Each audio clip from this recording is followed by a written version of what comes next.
أعوذ بالله من الشيطان الرجيم. بسم الله الرحمن الرحيم. ومن أحسن قولا ممن دعا إلى الله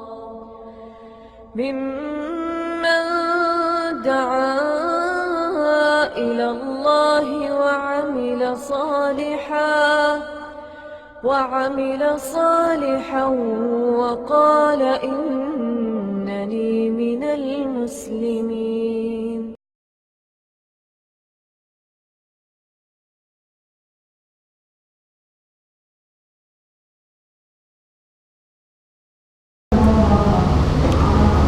إن الحمد لله نحمده ونستعينه ونستغفره ونعوذ بالله من شرور أنفسنا ومن سيئات أعمالنا من يهده الله فلا مضل له ومن يضلل فلا هادي له وأشهد أن لا إله إلا الله وحده لا شريك له وأشهد أن محمدا عبده ورسوله. أما بعد فإن خير الحديث كتاب الله وخير الهدي هدي محمد صلى الله عليه وسلم وشر الأمور محدثاتها وكل محدثة بدعة وكل بدعة ضلالة وكل ضلالة في النار. رب اشرح لي صدري ويسر لي أمري واحلل عقدة من لساني يفقهوا قولي. رب أعوذ بك من همزات الشياطين وأعوذ بك رب أن يحضرون.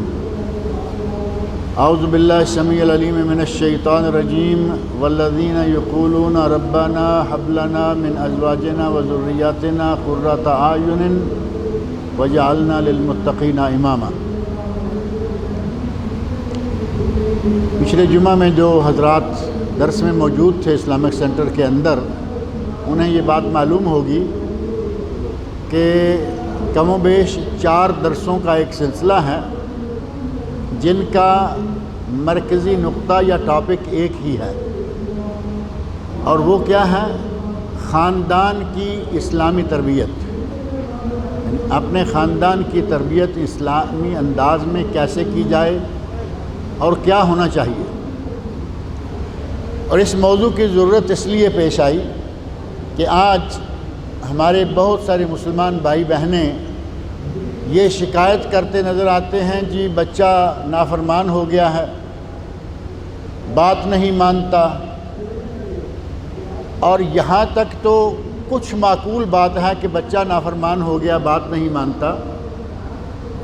بعض بچے تو اس حد تک گئے گزرے ہیں کہ اپنے ماں باپ کو گالی گلوچ کرتے ہیں، اور کچھ بد نصیب یہاں تک پہنچے ہوئے ہیں کہ ماں باپ کو مارتے ہیں.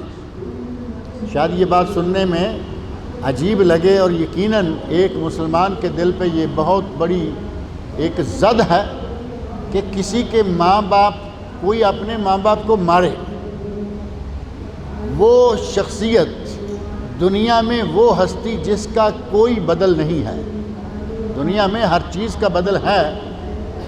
بیوی مر جائے دوسری بیوی مل سکتی ہے، بدل ہو گیا. بیٹی بیٹا کوئی فوت ہو جائے، اللہ دوسرا بیٹی بیٹا دے سکتا ہے، بدل ہو گیا.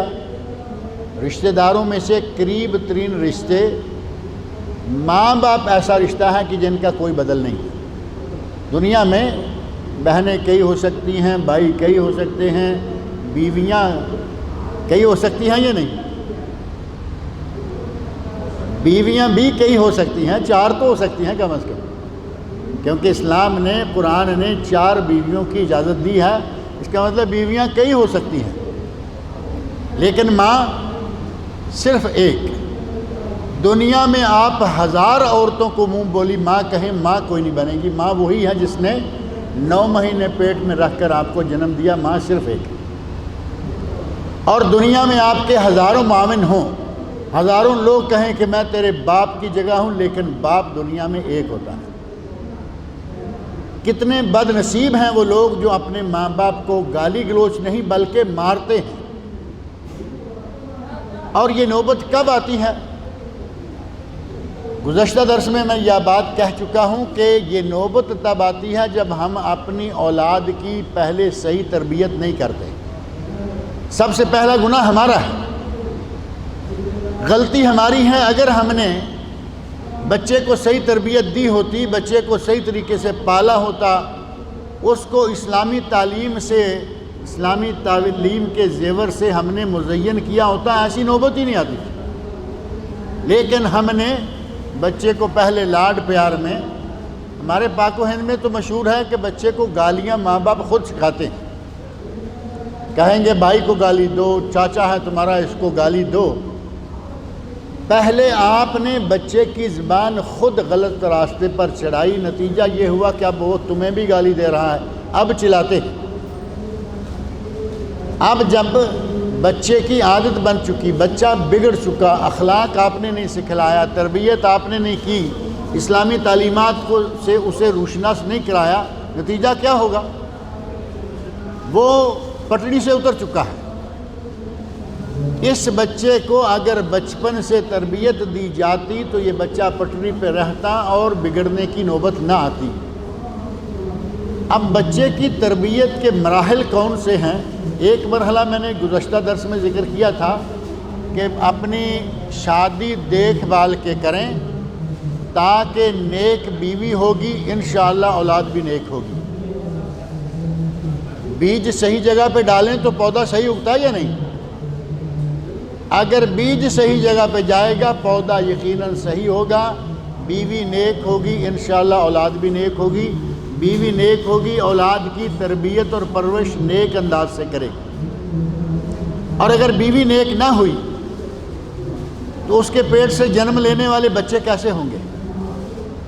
آج ہمیں صلاح الدین ایوبی نظر نہیں آتے، ہمیں طارق بن زیاد نظر نہیں آتے، ہمیں خالد بن ولید نظر نہیں آتے۔ عورتوں کی کوکھ بھانج نہیں ہوئی لیکن تربیت کا انداز بدل گیا۔ مائیں گانا سننے کی رسیا، مائیں ڈرامے دیکھنے کی رسیا، مائیں ٹیلی ویژن VCR دیکھنے کی رسیا، وہ مائیں جو بسم اللہ پڑھ کے بچوں کو پالا کرتی تھیں، کھانے کھلاتی، دودھ پلاتی، ان کے بچے نیک ہوا کرتے تھے۔ تربیت کے جو مراحل ہیں ان میں سے ایک مرحلہ یہ ہے کہ نیک بیوی اپنی شادی کے لیے پسند کی جائے اور اس سے شادی کی جائے۔ بلکہ اسلام نے تو بچے کی ولادت سے بھی پہلے تربیت کا ایک مرحلہ شروع کر دیا ہے۔ اگر اسلام میں تربیت کے مراحل دیکھیں تو ولادت سے پہلا ایک مرحلہ یہ ہے، نبی اکرم صلی اللہ علیہ وسلم ارشاد فرماتے ہیں تخیروا لنطفکم، اپنے نطفے کے لیے صحیح جگہ تلاش کرو، یعنی صحیح نیک بیوی حاصل کر لو۔ تخیروا لنطفکم، اگر بیوی نیک ہوگی تو یقیناً اولاد بھی نیک ہوگی، اور بچے کے حقوق آپ پورے کریں، کل کو بچہ آپ کے حقوق پورے کرے گا۔ اگر ہم بچے کے حقوق پورے نہیں کریں گے تو نتیجہ کیا نکلے گا؟ بچہ بھی ہمارے حقوق پورے نہیں کرے گا۔ ایک ہاتھ سے دو اور ایک ہاتھ سے لو، بڑی مشہور مثال ہے، جو بوؤ گے وہی کاٹو گے، جیسی کرنی ویسی بھرنی، ساری ایک ہی مثالیں ہیں نا۔ حضرت عمر فاروق رضی اللہ عنہ کے زمانے کا ایک واقعہ ہے جس میں ہمارے لیے بہت عبرت ہے۔ حضرت عمر فاروق رضی اللہ عنہ کے پاس آ کے ایک باپ نے شکایت کی، جیسے آج بھی بہت سارے باپ اپنے بچوں کی شکایت کرتے ہیں۔ باپ نے آ کے کہا امیر المومنین، میرا بیٹا میرا ادب نہیں کرتا، میرا بیٹا میری بات نہیں مانتا، میرا حکم نہیں سنتا۔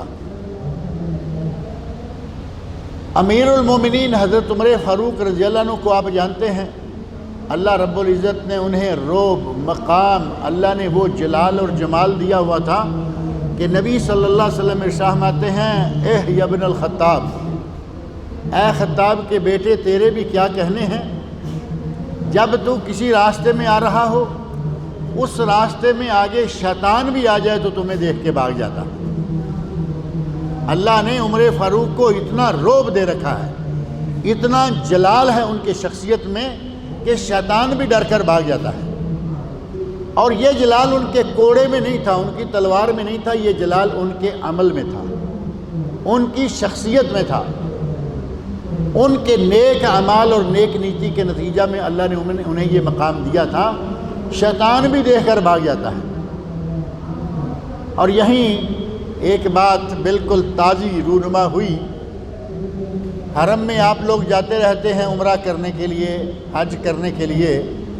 آپ کو معلوم ہے کہ حرم مکہ مکرمہ کے جو دروازے ہیں ان میں ایک دروازے کا نام باب عمر ہے، دیکھا کسی نے نہیں؟ باب عمر۔ ایک شیعہ بڑی ڈھینگ مارنے لگا، کہنے لگا میں جب بھی مکہ آیا ہوں، جب بھی حرم میں داخل ہوا ہوں، میں کبھی باب عمر سے داخل نہیں ہوا۔ شیعہ کو تو ظاہر ہے کہ بات بنتی ہے نا، ان کا تو باپ مارا ہوا ہے عمر فاروق نے رضی اللہ عنہ۔ اللہ واسطے کا ویر لیے بیٹھے ہیں۔ عمر فاروق کا اتنا دشمنی کا انداز، کہتا ہے میں کبھی اس دروازے سے داخل نہیں ہوا۔ جس کے سامنے یہ بات کہی وہ عقل مند، وہ سمجھدار، زیرک انسان کہتا ہے اے عمر تیرے قربان جاؤں، تو زندہ تھا تب بھی تم سے شیطان ڈرتا تھا، تو مر چکا ہے شیطان تب بھی تم سے ڈرتا ہے، تمہارے قریب بھی نہیں آتا۔ یہ عمر فاروق ہیں رضی اللہ تعالیٰ عنہ۔ جیسے ہی باپ کی شکایت کی فوراً بیٹے کو بلا بھیجا، آؤ۔ بیٹا آیا، پوچھا کیا بات ہے، تمہارا باپ تمہاری شکایت کر رہا ہے۔ بیٹے نے بڑی عقل مندی کے ساتھ، بڑے ادب کے ساتھ عرض کیا امیر المومنین، میرے باپ کے حقوق ہیں، میں اگر ادا نہیں کر رہا تو میرے باپ سے پوچھو، بلکہ اس سے پہلے آپ بتائیے کہ میرے حقوق کیا ہیں، اولاد کے اپنے والدین پر کیا حقوق ہوتے ہیں۔ امیر المومنین حضرت عمر فاروق رضی اللہ عنہ نے کہا کہ اولاد کے والدین پر حقوق یہ ہیں کہ اپنی اولاد کے لیے کوئی نیک پارسا اچھی نسل کی عورت اپنے نکاح میں لے۔ اولاد کا پہلا حق یہ ہے کہ اس کی ماں شریف خاندانی عورت ہو۔ دوسرا حق کہا امیر المومنین عمر فاروق نے، دوسرا حق یہ ہے کہ جب بچہ پیدا ہو تو اس کا اچھا نام رکھے۔ تیسرا حق فرمایا جب بچہ چلنے پھرنے لگے، بچہ ہوش سنبھال لے، بولنے لگے تو اسے قرآن و سنت کی تعلیم دلائی جائے۔ بیٹا کہتا ہے امیر المومنین اب یہاں رک جائیے، میرے باپ سے پوچھئے کہ اس نے میرے لیے میری ماں کون سی اختیار کی تھی۔ کوئی خاندانی کوئی شریف عورت نہیں، بلکہ ایک خانہ بدوش عورت کو اپنے نکاح میں لے لیا۔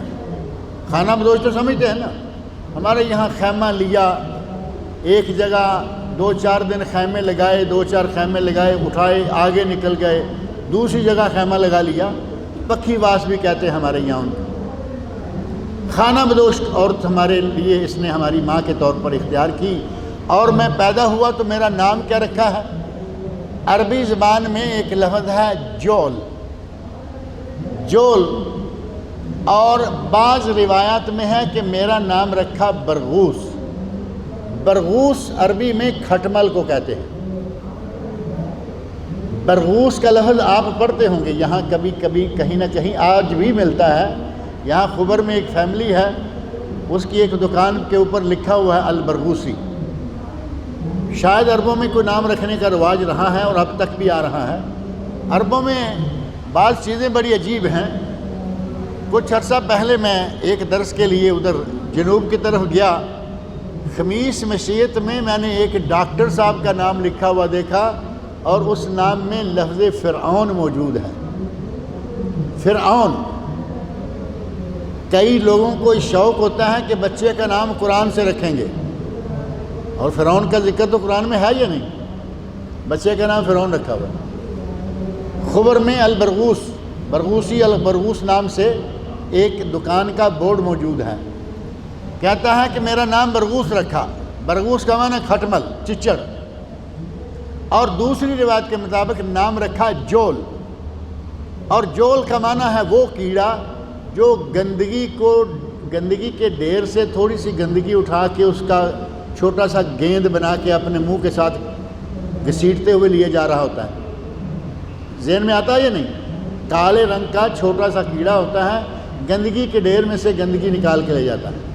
کہا میرا نام اس نے یہ رکھا ہوا ہے، اور میرے باپ سے پوچھ لیں کہ کیا اس نے میری اسلامی تربیت کی، مجھے اسلامی تعلیم دلائی ہے؟ مجھے کچھ بھی قرآن کریم کا حصہ اس نے نہیں سکھلایا. حضرت عمر فاروق رضی اللہ عنہ خاموش ہو گئے. باپ سے مخاطب ہو کر کہا اگر تمہیں اپنے حقوق کا آج احساس ہوا ہے، اس بچے کے حقوق کو پہلے کیوں ادا نہیں کیا؟ اگر تم نے بچے کے حقوق ادا کیے ہوتے آج بچہ تمہارے حقوق ادا کرتا. بچے کی صحیح اسلامی تربیت کریں، یقیناً بچہ جو ہے وہ بڑا ہو کے اپنے ماں باپ کا فرما بردار ہوگا. ایک خاتون کا شوہر فوت ہو گیا، اس نے دوسری شادی نہیں کی. ایک بیٹا تھا، شرعی طور پر اسے اجازت ہے کہ وہ دوسری شادی کرے، بلکہ اسے حکم ہے کہ دوسری شادی کرے. ہمارے یہاں دوسری شادی کو عیب سمجھ جاتا ہے، حالانکہ عقد ثانی نہ صرف جائز بلکہ ضروری ہے. نبی اکرم صلی اللہ علیہ وسلم کے نکاح میں آپ کو معلوم ہے 11 عورتیں آپ کے نکاح میں آئیں، ایک صرف بیوی ام المومنین حضرت عائشہ صدیقہ رضی اللہ عنہا وہ کنواری تھیں، باقی ساری عقد ثانی والی. سنت بھی ہے عقد ثانی، اور نبی صلی اللہ علیہ وسلم کا حکم بھی ہے کہ عورت کا شوہر فوت ہو جائے، بیوہ ہو جائے، 4 مہینے 10 دن نکالے نکاح کرے. لیکن اگر کوئی کسی وجہ سے نہیں کرتا تو ایسا بھی نہیں ہے کہ وہ اسلام سے نکل جائے گا. خاتون نے بچے کو پالا، اس کی صحیح اسلامی تربیت کی، اسے اچھا مسلمان بنایا، تعلیم دلائی، بچہ بڑا ہوا، جوان ہوا. اور یہ آنکھوں دیکھا واقعہ بیان کرنے والے ایک بہت بڑی مسجد کے خطیب بیان کر رہے ہیں کہ بچہ بڑا ہوا، جوان ہوا، کام شروع کیا، ماں کا اتنا فرما بردار وہ بچہ نکلا، ماں نے اس کو صحیح اسلامی تربیت دی. بچہ اتنا فرما بردار نکلا کہ وہ اپنی تنخواہ لیتا ہے، جتنی تنخواہ پائی پیسہ سمیت لا کے ماں کے ہاتھ میں رکھتا ہے کہ اماں یہ تمہارا حق ہے، اب اس میں سے تم فقیروں کو دو، رشتہ داروں کو دو، بانٹو، اپنے پاس رکھو، اور اگر مجھے تھوڑا سا خرچہ دے دو تو میں شکر گزار ہوں. اولاد ایسی نیک ہو تو دل کو سکون پہنچے گا یا نہیں؟ اللہ رب العزت نیک اولاد دیتا ہے، اور نیک اولاد کی تربیت نیک کریں تو زندگی کو باغ بنا دیتا ہے، جنت بنا دیتا ہے. اور اگر اولاد خراب کر لیں ہم اپنے ہاتھوں سے، صحیح تربیت نہ کریں، وہی جنت ہمارے لیے جہنم کا منظر بن جاتی ہے. ایسے لوگ آپ نے سنے ہوں گے کہتے ہیں یا اللہ اس بیٹے سے تو ہمیں تم نے بیٹا نہ دیا ہوتا تو اچھا تھا، بیٹا نہ دیا ہوتا، ایسی اولاد سے تو اولاد نہ ہوتی تو اچھی تھی. لیکن بیٹا نیک ہو بڑا سکون. اور یقین جانیں جو ماں باپ کے ساتھ نیکی کرتا ہے اللہ رب العزت اس کو دنیا میں بھی عزت دیتا ہے، حفاظت کرتا ہے، آخرت میں بھی عزت دے گا. دور جانے کی ضرورت نہیں ہے. ہمارے خبر میں ایک واقعہ پیش آ چکا ہے، اور قریب ہی، بہت پرانا زمانہ بھی نہیں. بیٹا جدہ میں کام کرتا تھا اور تنہا لیتا، سیدھا ماں کے پاس، ماں خبر میں رہتی تھی، ماں کے پاس آ جاتا، ماں کے ہاتھ میں پیسے رکھتا، ماں سے دعائیں لیتا، دوبارہ ڈیوٹی کے لیے جدہ چلا جاتا. ماں اس کو اس دعا کے ساتھ رخصت کر کے بیٹا جا تیرا اللہ حافظ، تیرا اللہ حافظ، تیری سواری کا اللہ حافظ. ایک وقت آیا بچہ ماں سے دعائیں لے کے نکلا، اور جب روڈ پہ چڑھا ایکسیڈنٹ ہوا، اس کی گاڑی ٹوٹل ویسٹ ہو گئی، گاڑی ٹوٹل لاس، مکمل تباہ ہو گئی. دیکھنے والے حیران ہیں کہ یہ انسان گاڑی سے زندہ کیسے بچ گیا. اسے پوچھا گیا کہ یہ کیا بات ہے، کیا وجہ ہے؟ تو اس نے کہا کہ یہ میری ماں کی دعا ہے، میری ماں نے مجھے اللہ کی سپرد کر کے بھیجا تھا، مجھے کچھ ہونے والا نہیں تھا.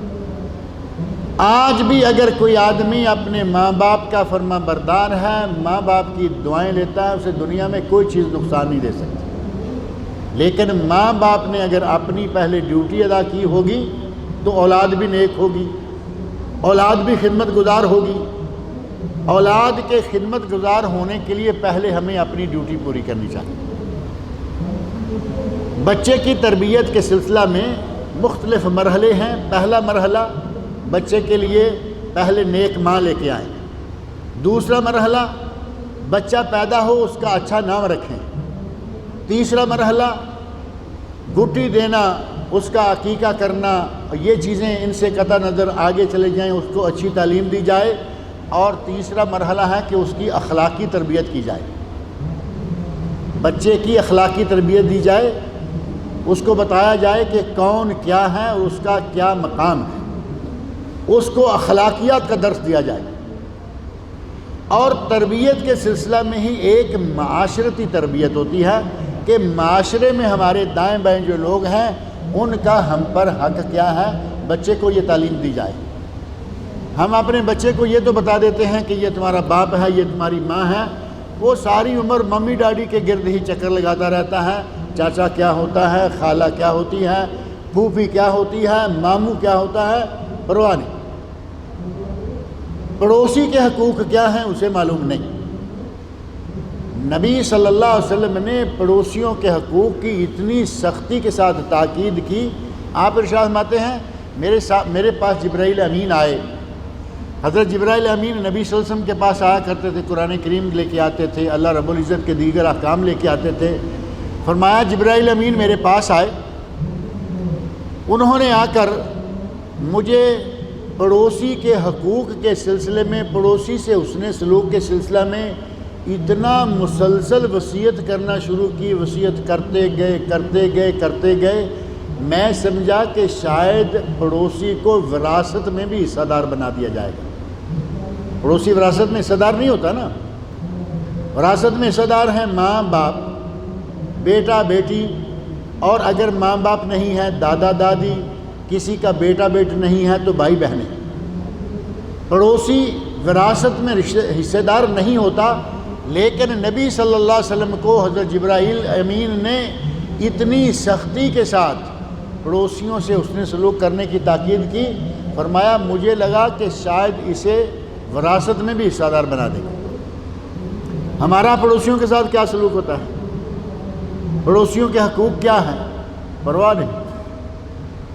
نبی صلی اللہ علیہ وسلم نے گھر والوں کو یہ تاکید کر رکھی، مسلمانوں کو یہ حکم دے رکھا کہ جب کھانا پکاؤ، اچھا کھانا پکاؤ تو اس میں تھوڑا سا پانی زیادہ ڈال لو، ایک پیالی پڑوسیوں کے گھر میں دے کے آ جاؤ، کیا کوئی نقصان ہوگا؟ نبی صلی اللہ علیہ وسلم کے حکم پر عمل ہو جائے گا اور پڑوسی بھی راضی ہو جائے گا۔ پڑوسیوں کے حقوق کا اس انداز سے خیال رکھنا ضروری ہے۔ اور سب سے پہلے بچے کو اگر معاشرتی تربیت صحیح طور پر دی گئی ہوگی تو والدین کا خیال رکھیں۔ ماں جو ہماری دنیا کی اللہ رب العزت کے بعد سب سے ایک اہم شخصیت ہوتی ہے، اللہ رسول کا تو کوئی بدل ہی نہیں ہے، ماں دنیا کی ماں باپ میں سے بھی اہم ترین شخصیت ہے۔ شعبی کا واقعہ بڑا مشہور ہے، پوچھا من احق بصحبتی یا رسول اللہ، اے اللہ کے رسول میرے حسن سلوک کا سب سے زیادہ مستحق کون ہے؟ تو آپ نے ارشاد فرمایا امک، تیری ماں۔ پوچھا پھر کون ہے؟ فرمایا تیری ماں۔ پوچھا پھر کون ہے؟ فرمایا تیری ماں۔ اور چوتھی مرتبہ پوچھا پھر کون ہے؟ تو فرمایا تیرا باپ، ابو کا۔ ماں اور باپ میں سے بھی ماں کے 75% حقوق ہیں اور باپ کے 25%۔ 100 میں سے یہی تقسیم بنے گی نا، کیلکولیشن تو آپ مجھ سے زیادہ اچھی جانتے ہیں۔ 3 مرتبہ کہا تیری ماں تیری ماں تیری ماں، چوتھی مرتبہ کہا تیرا باپ۔ حقوق کی تقسیم کیا ہوگی؟ 3 مرتبہ 75% حقوق ماں کے اور 25% حقوق باپ کے۔ اور یہ تو آپ سمجھ سکتے ہیں کہ یہ فرق کیوں ہے۔ بچے کی تربیت، بچے کو پیٹ میں رکھنا، بچے کی ولادت، اس کے 2 سال تک دودھ پلانا اور پھر تربیت کرنا، اس میں جتنا حصہ ماں کا ہوتا ہے باپ کا نہیں ہوتا۔ باپ تو بہت سارے آپ نے دیکھے ہوں گے، ہم بھی دیکھتے رہتے ہیں، تھوڑی دیر بچہ رونے لگے تو کہیں گے اٹھاؤ بچے کو۔ بچہ رونے لگا اور بچہ ہے وہ تمہارا بھی بچہ ہے، اس کا بھی بیٹا ہے، تمہارا بھی بیٹا، کہیں گے اٹھاؤ اسے دوسرے کمرے میں لے جاؤ۔ لیکن ماں کیا کرے گی؟ ماں نے کبھی کہا کہ یہ رو رہا ہے اسے اٹھا کے لے جاؤ، یا کہے کہ اس کو باہر گلی میں چھوڑ دو؟ ماں بچے کے لیے جتنی قربانیاں دیتی ہے، بچہ بڑا ہو کر ساری عمر بھی قربانیاں دیتا رہے تو ماں کی وہ قربانی کا حق ادا نہیں کر سکتا۔ نبی اکرم صلی اللہ علیہ وسلم نے عورت کا جو مقام بیان کیا ہے اس میں ماں کا سب سے اعلیٰ حصہ ہے۔ فرمایا کہ ماں کے پاؤں کے نیچے جنت ہے، اس سے بڑھ کر مقام کیا ہوگا؟ ماں کے قدموں کے نیچے جنت۔ عورت اگر بہن ہے یا بیٹی ہے تو ہمارے لیے وہ بھی جنت کا ذریعہ ہے۔ نبی صلی اللہ علیہ وسلم ارشاد فرماتے ہیں اگر کوئی دو بیٹیوں کو صحیح تربیت دے، پالے اور ان کا نکاح کر دے، اللہ اسے ان بیٹیوں کو جہنم کی راہ میں دیوار بنا لے گا۔ یعنی وہ آدمی جہنم میں نہیں جائے گا جس نے دو بیٹیوں کو جنم دیا، تربیت دی اور اسلامی تربیت دے کر پالا۔ اور اگر کسی کی دو بہنیں ہیں، باپ بزرگ ہیں، بہنیں چھوٹی ہیں، تربیت بھائی بہنوں کے ہاتھ میں ہے، دو بہنوں کو صحیح تربیت دے کر پال کر شادی کرے، اس کے لیے یہ دو بہنیں جہنم کی راہ میں دیوار بن جائیں گی۔ اگر کسی کے یہاں بیٹی ہو جائے تو ہمارا کیا حال ہوتا ہے؟ اللہ رب العزت نے دو بیٹیوں کو جہنم کی راہ میں دیوار بنا دیا کہ تمہیں وہ جہنم میں نہیں جانے دیں گے، اور ہم بیٹی کے پیدا ہوتے اتنا ناراض ہوتے ہیں۔ قرآن کریم میں اللہ رب العزت نے نقشہ کھینچا ہے وَإِذَا بُشِّرَ أَحَدُهُمْ بِالْأُنثَىٰ ظَلَّ وَجْهُهُ مُسْوَدًّا وَهُوَ كَظِيمٌ، اگر کسی کو یہ بشارت دی جائے کہ تمہارے یہاں بیٹی پیدا ہوئی ہے، اس کا منہ کالا ہو جاتا ہے۔ قرآن کریم اللہ رب العزت کا ارشاد، اگر کسی کو یہ بشارت دی جائے کہ بیٹی پیدا ہوئی تو اس کا منہ کالا ہو جاتا ہے۔ یتوارا من القوم، اپنی قوم کے لوگوں سے وہ چھپتا پھرتا ہے اور یہ پلاننگ کرتا ہے کہ اس کو میں اب آر کے ساتھ اپنے پاس رکھ لوں، ام یدسہ فی التراب، یا میں اس کو مٹی میں گاڑ دوں، زمین میں گاڑ دوں، زندہ درگور کر دوں۔ فرمایا کتنا برا فیصلہ یہ کر رہا ہے۔ بیٹی کو اللہ نے تمہارے لیے جنت کا ذریعہ بنایا اور آپ بیٹی کی ولادت پہ اتنی تکلیف محسوس کرتے ہیں۔ اور یہ سلسلہ ہمیں تو معلوم ہے کہ عہد جاہلیت میں لوگ بیٹیوں کو زندہ درگور کیا کرتے تھے، آج ایسا ہو رہا ہے یا نہیں؟ ہمیں بظاہر قبر بنتی نظر نہیں آتی، ہمیں بظاہر قبر بنتی نظر نہیں آتی، لیکن ہر سال ایک دو نہیں لاکھوں قبریں ہم تیار کرتے ہیں، لاکھوں۔ گزشتہ چند سال پہلے ایک رپورٹ آئی تھی صرف ایک ہندوستان ملک کے بارے میں، صرف ایک ملک، ایک سال میں کتنے لاکھ ابارشن کروائے جاتے ہیں۔ پیٹ میں بچہ ہوا، ڈاکٹر کے پاس گئے، آج کل وہ مشینیں نکل آئی ہیں، سکیننگ کی، سکیننگ کے نتیجے میں پتہ چلا کہ پیٹ میں لڑکی ہے، بیٹی ہے، کہاں ابارشن کر دو۔ عہد جاہلیت والے بچی کی قبر بناتے ہیں، آپ بھی بنا رہے ہیں، لیکن آپ بچی کے پیدا ہونے سے پہلے ہی اس کی قبر بنا دیتے ہیں۔ اللہ رب العزت نے کتنا مقام دیا، ماں ہے تو جنت، بیٹی ہے تو جنت، بہن ہے تو جنت، اور اگر بیوی ہے تو فرمایا ساری دنیا کی دولتوں سے قیمتی دولت ہے۔ نبی اکرم صلی اللہ علیہ وسلم کا ارشاد ہے الدنیا کلھا متاع، دنیا ساری کی ساری مال و متاع ہے، مال و اسباب ہے، وخیر متاع الدنیا المرأۃ الصالحہ، اور دنیا کا بہترین مال نیک بیوی ہے۔ نیک بیوی دنیا کا سب سے قیمتی مال ہے۔ اب بات کہیں موضوع سے باہر زیادہ نہ نکل جائے، ٹائم بھی تھوڑا ہے، مال کو سنبھال کے رکھا جاتا ہے یا ایسے ہی لوگ گلی میں ڈال دیتے ہیں، بازار میں پھینک دیتے ہیں؟ کیا خیال ہے؟ جتنی قیمتی چیز ہو ہم اتنا ہی زیادہ سنبھالتے ہیں۔ کمرے کے اندر، کمرے کو تالا، اندر سیف ہے، سیف کو تالا، سیف کے اندر پھر ایک چھوٹا سا دراز بنا ہوا ہے، اس کو تالا اور اس کے اندر قیمتی چیز رکھی ہوئی ہوتی ہے۔ لیکن جب بیوی کی باری آتی ہے جسے اللہ نے فرمایا ساری دنیا سے زیادہ قیمتی، ننگے منہ بازار میں لیے پھر رہے ہیں، کبھی ساتھ ہیں کبھی ساتھ بھی نہیں، وہ اکیلی گھوم پھر کے آ رہی ہے۔ اللہ رب العزت نے یہ قیمتی دولت دی، سنبھالنے کے لیے اپنی غیرت کو زندہ رکھنا چاہیے۔ بے پردہ بیوی کو باہر نکالنا، بے پردہ بیوی کو غیر محرم لوگوں میں لیے پھرنا، یہ تربیت بھی ہمیں اپنے بچوں کو دینا ہے کہ بیوی کے حقوق کیا ہیں، اس کے لیے کیا کرنا ہمارے لیے ضروری ہے۔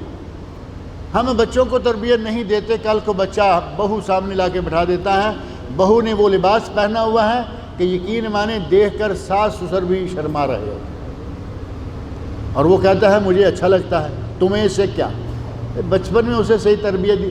آج آپ بازار میں جا کے دیکھ لیں، آپ صحیح اسلامی لباس تلاش کرنے کی کوشش کریں، عورتوں کے لیے صحیح اسلامی لباس نظر نہیں آئے گا۔ دکانیں بھری ہوئی ہیں، بڑی بڑی سپر مارکیٹیں بھری ہوئی ہیں، عورتوں کے لیے، جوان عورت کے لیے کپڑا چاہیے، کپڑا کیا ملے گا؟ اتنی سی سکرٹ ہے، اس میں کیا چھپے گا؟ پہلے منی سکرٹ ہوتی تھی، گھٹنوں سے تھوڑی اونچی ہو گئی، آج تو سکرٹ جو ہے وہ آدھی ران بھی ننگی ہے۔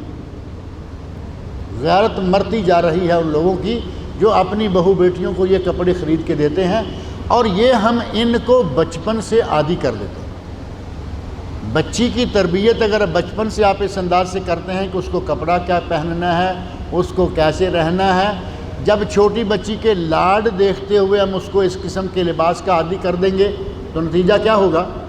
بڑی ہو کے وہ آپ کی بات نہیں مانے گی، میں اپنی مرضی سے پہنوں گی جو چاہے پہنوں۔ یقین مانیں بازار میں کپڑا لینے کے لیے کبھی کسی کے ساتھ جانا پڑتا ہے، ہم بہو بیٹیوں والے ہیں، کپڑا تلاش کرو، باعزت کپڑا نظر نہیں آتا، یا لے کے سلواؤ یا گھومو، کہیں نہ کہیں سے مل جائے گا۔ یہ نتیجہ ہے ہماری لاپرواہیوں کا۔